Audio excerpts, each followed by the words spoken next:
टेक्नोपल block Congress का joint organisation meeting से बसी मणिपुर कांग्रेस ऑर्गेनाइजेशन करना जब याद ही है. But having said that, Kumdaki Hariba Akwaki Moy Miam Laga Mashi Ashiguma 42 Technopal oil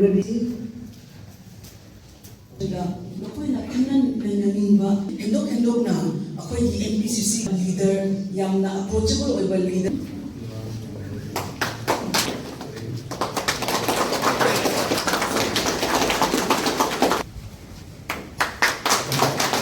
Upadhyay Meghachandra Singh और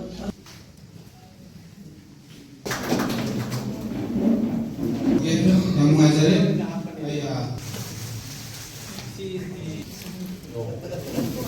Ayo jote biare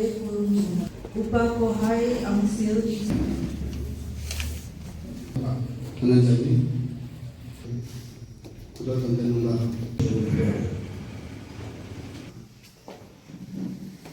Manipur लापो मतमदा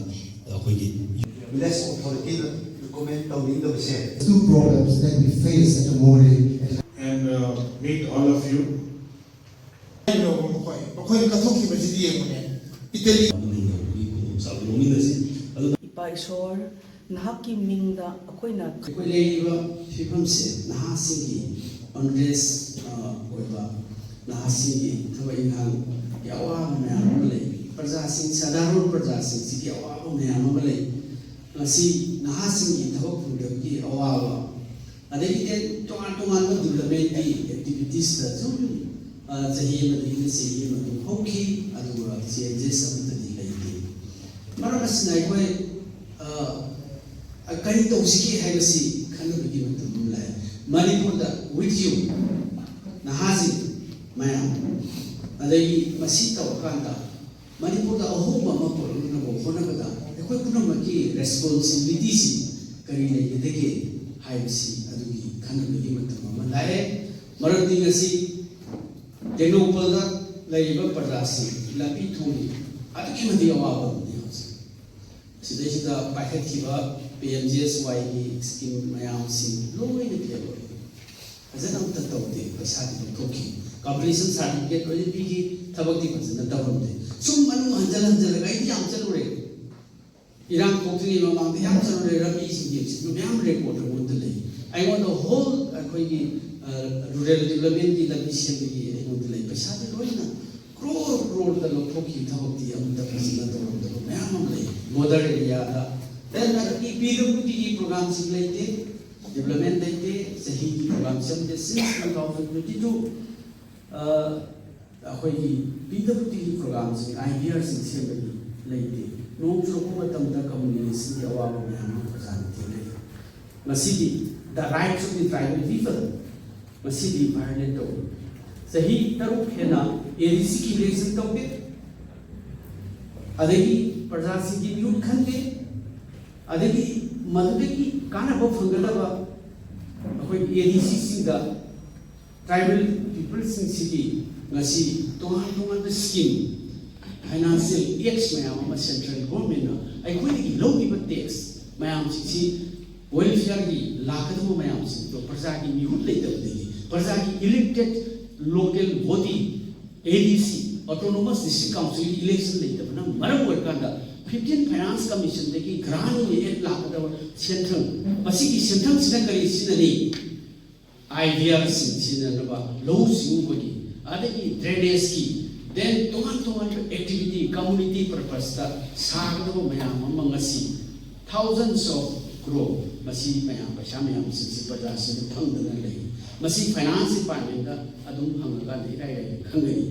ADC की इलेक्शन तब तो बना मरम पर कांदा सेंट्रल की स्कीम में हम संगत को पैसा पीबा याद रखना है then आई कोई राइट्स कराई दो इसी नाउ सिंह की राइट्स कराई दो है उसे कोई अखंग है हम खंडा बगी मतलब योरे लोयो ना इसे violation of our rights is your right अदुना मरम पर कांदा मसी करीनो आई कोई हक पुंगाव नहीं बसे आई कोई लंबी थोंग स्कीम से जल जीवन मिशन की इसी थंगना होगी टेक्नोपल द लोई संबल होई इसी लोई दी रे कराइदा water supply department PIC department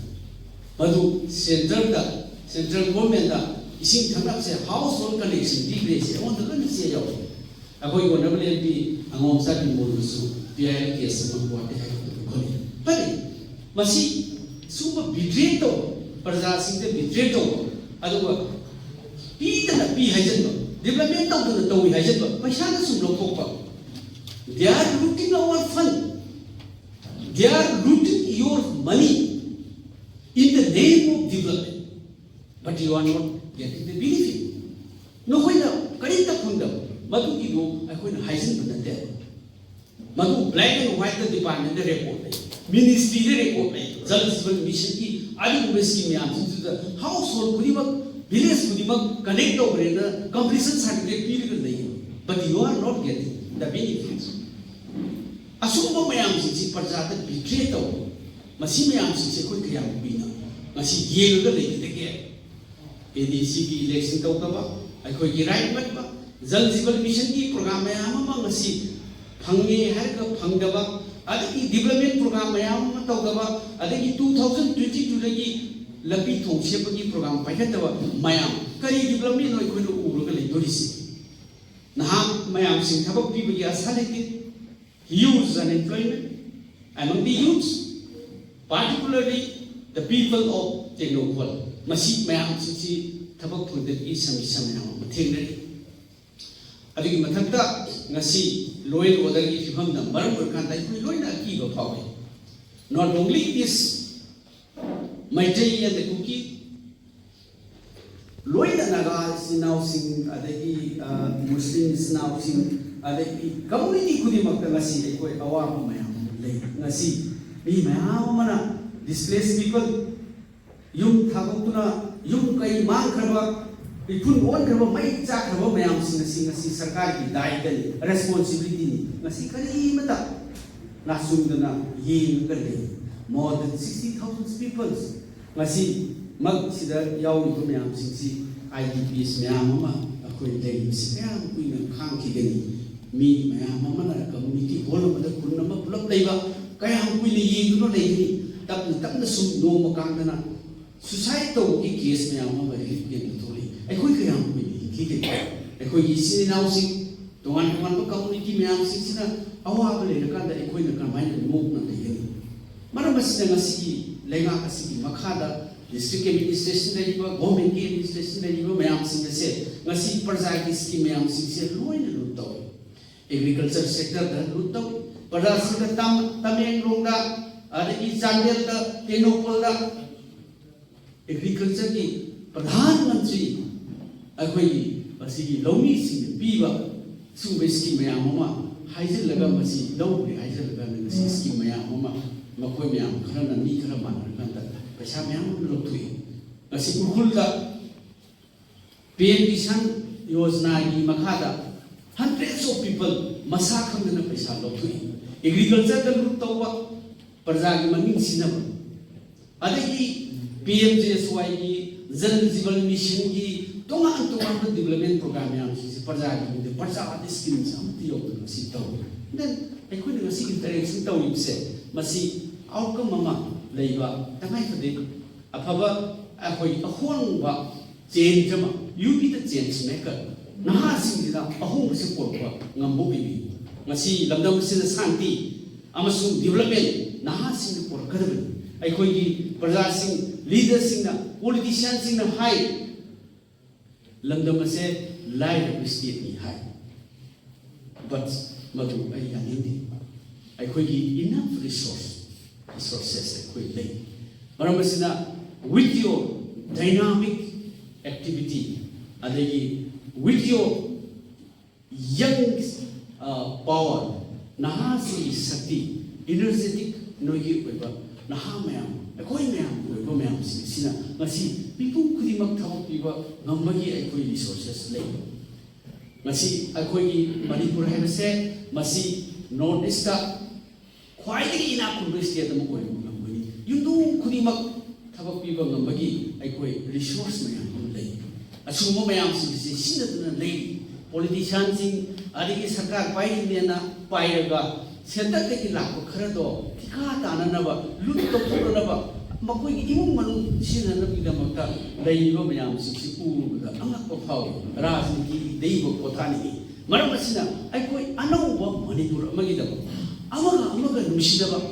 ꯑꯃꯒ ꯙꯔꯃꯒꯤ ꯈꯦꯠꯅꯕ ꯂꯩꯇꯕ ꯀꯝꯃꯨꯅꯤꯇꯤꯒꯤ ꯈꯦꯠꯅꯕ ꯂꯩꯇꯕ ꯅꯍꯥ ꯃꯌꯥꯝꯁꯤꯡ ꯊꯣꯛꯂꯒ ꯉꯁꯤꯗꯤ ꯑꯍꯣꯡꯕ ꯃꯅꯤꯄꯨꯔ ꯑꯃ ꯄꯨꯔꯛꯅꯕꯒꯤ ꯃꯇꯝꯗ ꯌꯧꯔꯦ ꯃꯔꯝ ꯑꯁꯤꯅ ꯉꯁꯤꯒꯤ ꯑꯩꯈꯣꯏꯒꯤ ꯏꯟꯇꯔꯦꯛꯁꯟ ꯄ꯭ꯔꯣꯒ꯭ꯔꯥꯝ ꯑꯁꯤꯗ ꯌꯥꯎꯕꯤꯔꯤꯕ ꯅꯍꯥꯁꯤꯡ ꯏꯆꯟꯁꯤꯡ ꯏꯅꯥꯎꯁꯤꯡ ꯃꯌꯥꯝ ꯉꯁꯤ ꯇꯦꯡꯅꯧꯄꯜꯗꯒꯤ ꯑꯍꯣꯡꯕ ꯄꯨꯔꯛꯅꯕ ꯍꯣꯠꯅꯁꯤ ꯃꯅꯤꯄꯨꯔꯗ ꯑꯍꯣꯡꯕ ꯄꯨꯔꯛꯅꯕ ꯍꯣꯠꯅꯕꯗ ꯇꯦꯡꯅꯧꯄꯜꯒꯤ ꯄ꯭ꯔꯖꯥ ꯃꯌꯥꯝꯁꯤꯡꯁꯤꯒꯤ ꯑꯆꯧꯕ ꯗꯥꯏꯇ ꯂꯧꯕꯤꯌꯨ ꯑꯃꯁꯨꯡ ꯉꯁꯤ ꯂꯩꯔꯤꯕ ꯅꯍꯥꯁꯤꯡꯁꯤꯅ ꯉꯁꯤ ꯇꯣꯉꯥꯟꯕ ꯅꯍꯥꯒꯤ ꯏꯅꯔꯖꯦꯇꯤꯛ ꯑꯣꯏꯕ ꯅꯍꯥꯁꯤꯡꯒꯤ ꯗꯥꯏꯅꯥꯃꯤꯛ ꯑꯣꯏꯕ ꯉꯁꯤꯒꯤ ꯗꯤꯖꯤꯇꯦꯜ ꯋꯥꯔꯜ ꯑꯁꯤꯗ ꯑꯩꯈꯣꯏ ꯄꯨꯝꯅꯃꯛꯅ ꯌꯥꯝꯅ ꯄꯣꯖꯤꯇꯤቭ ꯑꯣꯏꯕ ꯋꯥꯈꯜꯂꯣꯟꯗ ꯆꯪꯁꯤꯜꯂꯒ ꯑꯃꯒ ꯍꯨꯟꯅꯕ ꯑꯃꯅ ꯉꯁꯥꯏꯒꯤ ꯑꯃꯗ ꯐꯠꯇꯕ ꯀꯩꯅꯣꯝꯃ ꯄ꯭ꯔꯄꯣꯁ ꯇꯧꯔꯛꯄ ꯃꯇꯝꯗ ꯐꯠꯇꯕ ꯑꯣꯏꯅ ꯑꯩꯈꯣꯏꯅ ꯂꯧꯗꯕ ꯃꯁꯤ ꯄꯣꯖꯤꯇꯤꯚ ꯑꯣꯏꯕ ꯑꯗꯨꯒꯨꯝꯕ ꯃꯤꯠꯌꯦꯡ ꯑꯃꯗ ꯆꯪꯁꯤꯜꯂꯦ ꯍꯥꯏꯔꯀꯥꯟꯗ ꯉꯁꯤ ꯇꯦꯡꯅꯧꯄꯜꯗꯁꯨ ꯌꯥꯝꯅ ꯆꯥꯎꯈꯠꯄ ꯁꯥꯟꯇꯤ ꯂꯩꯕ ꯂꯣ ꯑꯦꯟ ꯑꯣꯔꯗꯔ ꯐꯖꯅ ꯉꯥꯛꯄ ꯑꯩꯈꯣꯏ ꯄꯨꯝꯅꯃꯛ ꯑꯃꯒ ꯏꯀꯥꯏ ꯈꯨꯝꯅꯕ ꯔꯦꯁꯄꯦꯛ ꯑꯃꯒ ꯇꯧꯅꯕ ꯂꯝꯗꯝ ꯑꯁꯤꯗ ꯑꯩꯈꯣꯏ ꯁꯥꯒꯠꯅꯕ ꯍꯣꯠꯅꯕꯗ ꯑꯆꯧꯕ ꯗꯥꯏꯇ ꯂꯧꯁꯤ ꯉꯁꯤꯗꯤ ꯑꯩꯅ ꯑꯔꯣꯏꯕꯗ ꯊꯝꯖꯅꯤꯡꯉꯤ ꯉꯁꯤꯒꯤ ꯑꯁꯤꯒꯨꯝꯕ ꯏꯟꯇꯔꯦꯛꯁꯟ ꯄ꯭ꯔꯣꯒ꯭ꯔꯥꯝ ꯑꯁꯤꯗ ꯉꯁꯤ ꯋꯥꯠꯂꯤꯕ ꯂꯥꯏꯔꯤꯛ ꯇꯝꯕꯒꯤ ꯃꯦꯗꯤꯀꯦꯜꯒꯤ ꯂꯝꯕꯤ ꯊꯣꯡꯒꯤ ꯇꯣꯉꯥꯟꯕ ꯁꯤꯡꯒꯤ ꯔꯥꯏꯠꯁ ꯃꯌꯥꯝ ꯄꯤꯔꯤꯕ ꯁꯔꯀꯥꯔ ꯑꯁꯤꯅ ꯄꯤꯔꯤꯕ ꯃꯌꯥꯝꯁꯤꯡ ꯑꯁꯦ ꯑꯩꯈꯣꯏ ꯃꯌꯥꯝ ꯀꯂꯦꯛꯇꯤꯚꯂꯤ ꯊꯕꯛ ꯇꯧꯃꯤꯟꯅꯔꯕꯗꯤ ꯑꯩꯈꯣꯏꯒꯤ ꯍꯛ ꯃꯌꯥꯝꯁꯤꯡ ꯑꯁꯦ ꯁꯣꯏꯗꯅ ꯐꯪꯕ ꯉꯝꯒꯅꯤ ꯃꯔꯝ ꯑꯁꯤꯅ ꯑꯩꯈꯣꯏ ꯑꯥꯗ ꯁꯦꯟꯇꯔꯗ ꯑꯗꯨꯒꯤ ꯗꯕꯜ ꯏꯟꯖꯤꯟ ꯁꯦꯟꯇꯔꯗ ꯅꯠꯇ꯭ꯔꯕꯗꯤ ꯑꯩꯈꯣꯏ ꯁ꯭ꯇꯦꯠ ꯑꯁꯤ ꯔꯟ ꯇꯧꯕ ꯉꯝꯗ꯭ꯔꯦ ꯍꯥꯏꯕꯒꯤ ꯋꯥꯈꯜ ꯊꯥꯗꯣꯛꯑꯒ ꯑꯩꯈꯣꯏ ꯏꯁꯥꯒꯤ ꯂꯩꯉꯥꯛ ꯑꯃꯒꯤꯗꯃꯛ ꯏꯁꯥꯅ ꯔꯟ ꯇꯧꯕ ꯉꯝꯕ ꯃꯤꯄꯨꯝ ꯈꯨꯗꯤꯡꯃꯛ ꯎꯕ ꯉꯝꯕ ꯃꯤꯄꯨꯝ ꯈꯨꯗꯤꯡꯃꯛ ꯅꯨꯡꯁꯤꯅꯕ ꯁꯥꯟꯇꯤ ꯗꯤꯕꯂꯞꯃꯦꯟ ꯄꯨꯔꯛꯄ ꯉꯝꯕ ꯑꯩꯈꯣꯏꯅ ꯑꯣꯜ ꯑꯩꯈꯣꯏꯒꯤ ꯄꯤꯄꯜꯁꯅ ꯁꯦꯟꯇꯔꯗ ꯂꯩꯅꯤꯡꯕ ꯁꯔꯀꯥꯔ ꯂꯩꯕꯁꯤꯅꯣ ꯑꯩꯈꯣꯏꯒꯤ ꯄ꯭ꯔꯖꯥꯁꯤꯡꯅ ꯃꯐꯝ ꯑꯁꯤꯗ ꯋꯤꯠ ꯑꯋꯥꯔ ꯂꯤꯗꯔꯁ ꯑꯩꯈꯣꯏꯒꯤ ꯂꯤꯗꯔ ꯃꯌꯥꯝ ꯇꯦꯡꯅꯧꯄꯜꯗꯒꯤ ꯀꯥꯔꯛꯀꯗꯕ ꯂꯤꯗꯔꯁ ꯃꯤꯌꯥꯝꯅ ꯊꯥꯒꯠꯀꯗꯕ ꯃꯤꯍꯨꯠ ꯀꯦꯟꯗ꯭ꯔ ꯍꯨꯝꯐꯨꯁꯤꯗꯒꯤ ꯊꯥꯒꯠꯀꯗꯕ ꯃꯤꯍꯨꯠꯁꯤꯡꯒ ꯃꯅꯤꯄꯨꯔꯁꯦ ꯑꯍꯣꯡꯕ ꯄꯣꯔꯛꯄꯗ ꯇꯦꯡꯅꯧꯄꯜꯒꯤ ꯅꯍꯥꯁꯤꯡ ꯏꯆꯟꯁꯤꯡ ꯃꯌꯥꯝ ꯑꯍꯜ ꯂꯃꯟ ꯃꯌꯥꯝꯁꯤꯡꯁꯨ ꯐꯖꯅ ꯃꯁꯤꯗ ꯄꯨꯛꯆꯦꯜ ꯇꯤꯡꯅ ꯁꯤꯟꯁꯤꯌꯔꯂꯤ ꯃꯁꯤ ꯃꯇꯦꯡ ꯄꯥꯡꯕꯤꯌꯨ ꯑꯩꯈꯣꯏ ꯃꯅꯤꯄꯨꯔꯗ ꯁꯣꯏꯗꯅ ꯑꯍꯣꯡꯕ ꯄꯣꯔꯛꯄ ꯉꯝꯒꯅꯤ ꯃꯅꯤꯄꯨꯔꯒꯤꯗꯃꯛ ꯂꯦꯞꯁꯤ ꯑꯩꯈꯣꯏ ꯅꯨꯡꯁꯤꯅꯕ ꯁꯥꯟꯇꯤ ꯗꯤꯕꯂꯞꯃꯦꯟ ꯑꯩꯈꯣꯏ ꯄꯣꯔꯛꯄ ꯄꯨꯟꯅ ꯄꯣꯔꯛꯃꯤꯟꯅꯁꯤ ꯍꯥꯏꯗꯅ